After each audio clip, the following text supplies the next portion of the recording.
government is working on a PLI scheme, that is production linked incentive scheme, worth as much as 15,000 crore to encourage setting up of grid scale battery storage. Krishna, this is an important story. This essentially goes on to highlight how important is India's bid to get those batteries in place, and we are going to spend as much as we can, but ensure that there is more participation from private sector.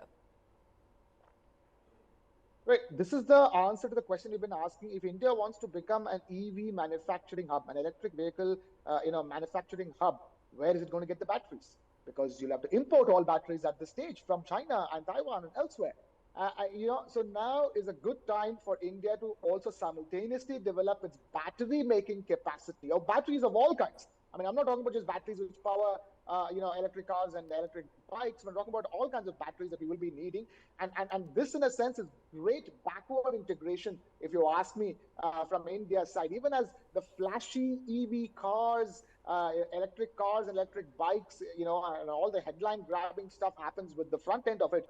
This is the back end of it, the battery making end of it. And look at the amount of it, about 15,000 crore rupees worth of profit linked initiatives for grid scale battery store to encourage grid scale battery storage. It can store renewable energy and release it during high demand. And that's what we're looking at going forward. So in that sense, Shweta, without beating around the bush, this is the right step to take if India wants to lead the way when it comes to renewable energy, which it is.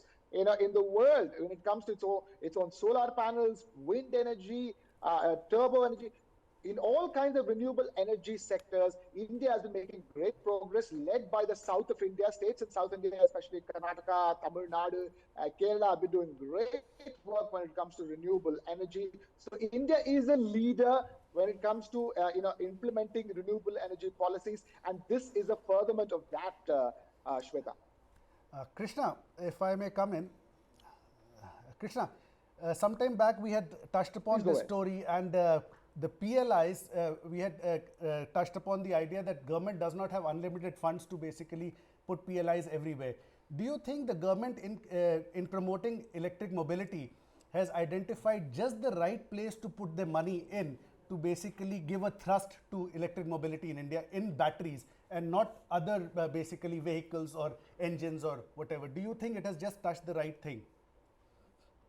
Because every time the PLI was discussed when it comes to electric vehicle making, Amit, the question was that are these people using it, and it was taken away, and now you're saying that because of it being taken away, the prices of electric vehicles are going to go up, and also at the end of the day, you're going to give them all the money, and they're going to take all that money and buy batteries from China, buy batteries from Taiwan, buy batteries from the rest of the world.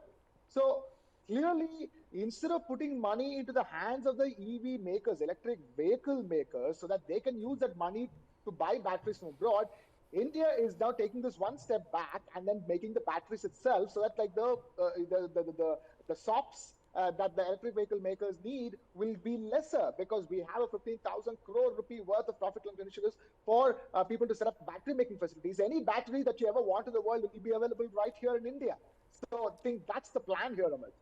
India has a very ambitious target of 500 gigawatts of renewable energy capacity by 2030, and this PLI scheme seems to be another step in that direction, in the direction of achieving that target. Yeah, absolutely. See, selling electric vehicles without the battery is like selling the cart without the horse.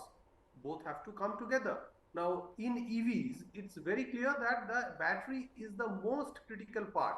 It's almost like the engine of the normal petrol or diesel driven cars. So unless you have it, have a steady, dependable supply, and where you also have the predictable pricing, system, then without that, the EV industry cannot flourish.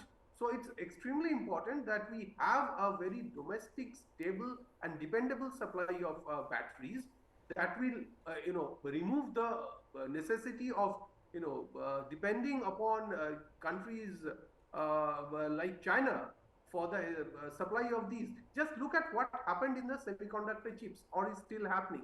I mean, a factory in Malaysia or Indonesia goes down, and you have your entire vehicle manufacturing supply chain disrupted.